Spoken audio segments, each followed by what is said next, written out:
សូមជឿសូមអរគុណបាទឃើញនិយាយពីរឿងដែលថាកូណាពេលដែលលោកសោយទីបំផុតទៅគឺថាវាដូចជាបាត់បង់អ្វីមួយដ៏ធំធេងព្រោះថាពេលដែលគូចាប់ដើមរៀនសូត្រហ្នឹងគឺថាមើលលើជាង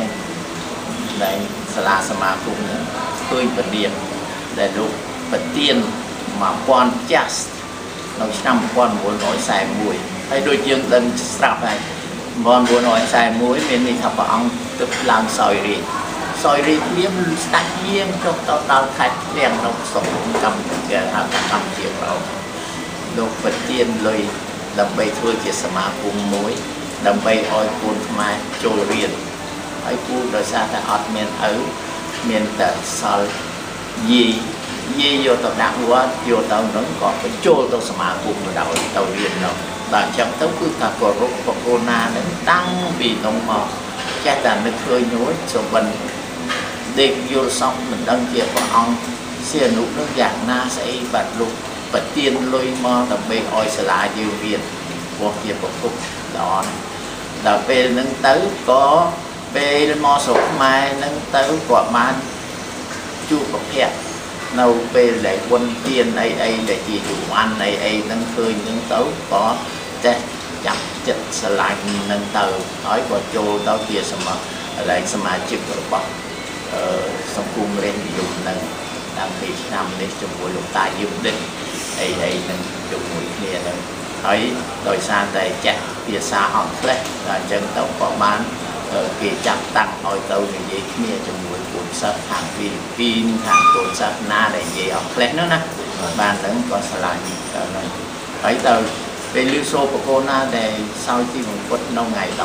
15ខែតុលាឆ្នាំ2012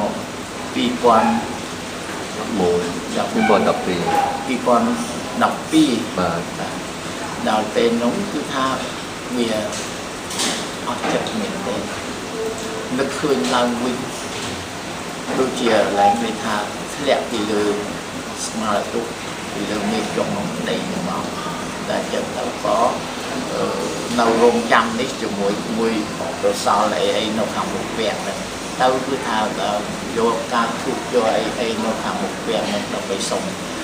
គេថាថ្វាយជានឹកគុណបាទហើយក៏នៅនោះទៅរហូតដល់មួយសោជួបមួយយាយតាអីគឺថាវាជាការអស្ចារ្យមែនទេដែលឃើញបងប្អូនយើងទាំងយាយចាស់ទាំងក្មេងទាំងអីទាំងអស់មកកាន់តែច្រើនឡើងដែលយើងមិននឹកស្មានដល់ហើយគឺថាអរគុណចំពោះរាជរដ្ឋាភិបាលដែលគេបានថែទាំមានសន្តិសុខព្រោះមនុស្សរាប់លានអញ្ចឹងគឺថាសន្តិសុខប្រមាណហ្នឹងមិនមែនលេងទេរួចហើយយាយដែលអញ្ជើញមកពីខាងខេត្តពីខាងអីដើម្បីនឹងគោរពដល់កូនណានៅខាងនោះគឺមានអ្នកខ្លះមកទាំងអស់មកកម្មាមួយគឺយកមកដល់ហ្នឹងមកអត់មានបានគិតពីរឿងបាយទឹកស្អីណាពេលហ្នឹងហើយសន្ទុះចិត្តខ្មែរសាមគ្គីមានការសន្តោសស្រឡាញ់គ្នាទៅវិញទៅមកគេយកទាំងបាយមកអូបឬមួយកាទៀវឬមួយអីយកទៅជូនគ្នាយើងអានឹងឲ្យពេលហ្នឹងបាទយើងឃើញថាខ្មែរស្រឡាញ់ខ្មែរមែនទេគឺថាតែការទទួលដែលថាសោទីបំផុតរបស់ព្រះអង្គជាចបកៅមួយដែលបិទខ្មែរជាមួយគ្នាធ្វើមកឲ្យខ្មែរនៅជាប់ជាមួយគ្នាហើយបានរាជរដ្ឋាភិបាលដែលសម្ដេចនាយកហ៊ុនសែនយកឲ្យគេចាត់ចែងពីរឿងសន្តិសុខឲ្យបានល្អទៀតនឹងគឺថាជោគជ័យច្រើនមែនទែនចំពោះប្រទេសយើងចាប់ផ្ដើមមានគេឃើញគេដឹងថាខ្មែរនេះជាជនជាតិមួយដឹងគុណចំពោះអ្នកដែលធ្វើល្អណានឹងប្រពោណាហើយរាជរដ្ឋាភិបាលទៀតបានបញ្ចាំងពីអីពីរឿងប្រពោណាក្មេងៗយុវជនខ្លះមកប្រាប់ពូថាមិនដែលឃើញមិនដែលដឹងថាពេលស្រុកយើងពេលនោះមានធ្វើទៅនេះផលប្រអប់ធ្វើកន្លែងកង់ឡានធ្វើអីយើងចេះធ្វើកៅស៊ូធ្វើខ្លួនឯងស្អីគឺថាការរំទាំងអស់នឹងហើយដែលជាយើងដឹងគុណដល់រាជរដ្ឋាភិបាលដែលគេធ្វើបានទៅហើយនិយាយពីរឿងអនុស្សាវរីយ៍ជាមួយនឹងកូណាមុនគេបង្អស់ គឺតតនិយាយគេភាគច្រើនគេសួរចុះយីលោកឯងមិនមិនបានចូលទៅបំរើស្ដេចបានថាទេខ្ញុំខ្លួនឯងក៏អត់ដឹងដែរតើសួរទេវតាមើលមិនបានខ្ញុំទៅអញ្ចឹងតាមមុនដើរតាមមុខវាំងភ័យខ្លាចប៉ូលីសចាប់ផង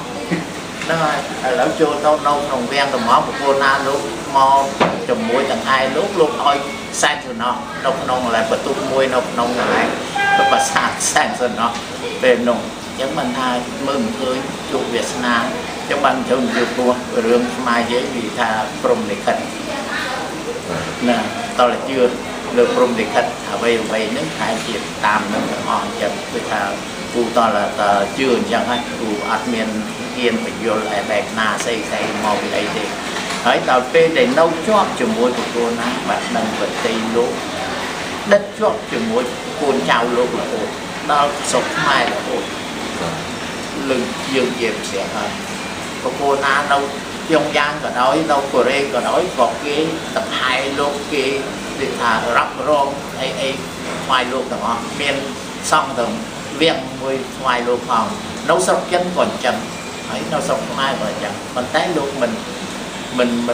យល់រួចខ្លួនដើម្បីសប្បាយតែព្រះអង្គឯងទេលោកមកវិញនៅជាមួយកូនចៅព្រះអង្គជាពិសេសកូនចៅព្រះអង្គដែលជាអ្នកស្ដាយចំការអ្នកដែលនេះបានស្រឡាញ់មែនទេស្មារតីលោកមានទូលច្រើនដងជាពិសេសលោកមានទូលពេលដែលលោកឃើញគេប្រចាំពីសម្រាមស្ទឹងមានជ័យឃើញតែក្មេងៗទៅឬសម្រាមឃើញអីនឹងតែអូគឺនិយាយយុវជនជាអនាគតយើងឥឡូវឃើញវាដើរយកធ្វើម៉េចយុអនាគតមិនលោកត្រង់កសែមានន័យថាយំពាក់នៅធម្មតាយើងនិយាយជាប្រជាជនទូទៅគឺលោកយំតែមកហើយកូនចៅនៅជាមួយនឹងក៏យំដូចគ្នាអញ្ចឹងប៉ុន្តែដោយសារសំណាងល្អមានរាជរដ្ឋាភិបាលមានអីពេលដែលនេះទៅប្រពន្ធណាមានទូលអីគេស្ដាប់គេជួយគិតអីចឹងទៅក៏ស្ទឹងមានជ័យដែលជាស្ទុំសម្រាមអត់មានទៅគេយកចេញទៅដាក់កន្លែងណាផ្សេងស្អីក៏ព្រោះអារឿងជាតិនេះគឺថាមិនមែនធ្វើថ្ងៃនេះស្អែកបានហើយទេតើធ្វើសំឲ្យតែមានសុខឆន្ទៈធ្វើបល្អមានតែវុទ្ធវាធ្វើទៅវាតាមសំបានសុខណាក៏ដូចសុខណាអញ្ចឹងគឺអនុស្សាវរីយ៍ដែលជាមួយប្រពន្ធណានិយាយអត់អស់ទេជាពិសេសគឺរឿងបតីរបស់លោកមើលអ្វីដែលលោកបានប្រឌិតឡើងលោកបានធ្វើឡើងលោកបានគេថាសម្រាប់ឲ្យជាអីពេលដែលព្រះអង្គសោយពីបំពុតទៅបានគេតែលោកអត់មានសោយមានទេបងបាទអរគុណ